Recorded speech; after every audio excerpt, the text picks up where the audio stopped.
Dear cat 24 aspirants, कल वो दिन है जिसके लिए आपने पूरे साल बहुत हार्ड वर्क किया है और आपने अपनी एक स्ट्रेटजी बनाई है, आपने बहुत से मॉक दिया है। अब आज के डेट में आपको मॉक नहीं देना है। आपने जो अपनी प्लानिंग किया है, जिस तरह से आपके स्कोर बढ़ रहे थे, आपको उसी प्लान में चलना है। और इम्पोर्टेंट क्या है कि लास्ट डे पे ऐसा किसी से ज्ञान लेके अपनी स्ट्रेटजी चेंज नहीं करनी। आपने जो अपने नोट्स बनाए हैं, जैसा कि आपने लिखा है, जो अच्छे क्वेश्चंस का कलेक्शन किया है, वही आपको एक बार गो थ्रू करके आपके एग्जाम में आपको जाना है। ध्यान रहे, कैट का एग्जाम उतना टफ नहीं है जितना कि लोग इसको बनाते हैं।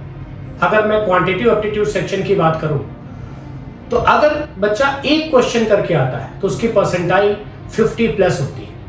अगर 2 क्वेश्चंस करके आता है तो परसेंटाइल 65 प्लस, और अगर 3 क्वेश्चंस किया तो आपके ऑल आइम्स के सेक्शनल कट ऑफ क्लियर हो जाएंगे, 75 प्लस परसेंटाइल आती है। तो सोचो इतना इजी एग्जाम कौन सा होगा कि 22 क्वेश्चंस में आप 3 या 4 क्वेश्चन छाट के ना कर पाओ और आपका कट ऑफ रुक जाए।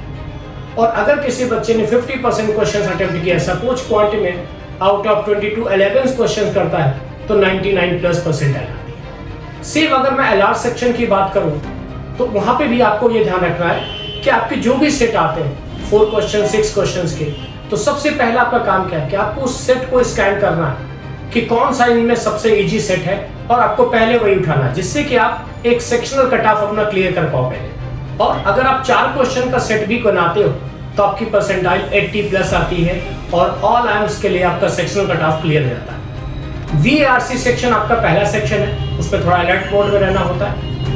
बट वीआरसी में क्वांट और एलआरटीआई के कंपेयर 2 क्वेश्चन से आपको ज्यादा कट ऑफ क्लियर करने पड़ते हैं। यहाँ पे 3 और 4 क्वेश्चन है तो वहाँ पे 5 या 6 क्वेश्चन है। तो अगर यहाँ पे वीआरसी सेक्शन में आप 16 to 18 marks like 5 to 6 questions करते हैं तो आपका सेक्शनल कट ऑफ पूरी तरह से क्लियर रहता है। और अगर जो बच्चा 8 क्वेश्चन करके आता है कैट के एग्जाम में तो उसकी परसेंटाइल 95 प्लस आती है।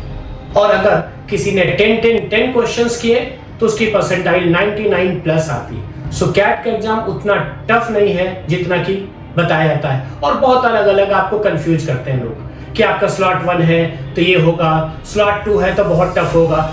इन सब बातों पे पढ़ना मत, इससे कोई फर्क नहीं पड़ेगा किस स्लॉट में है।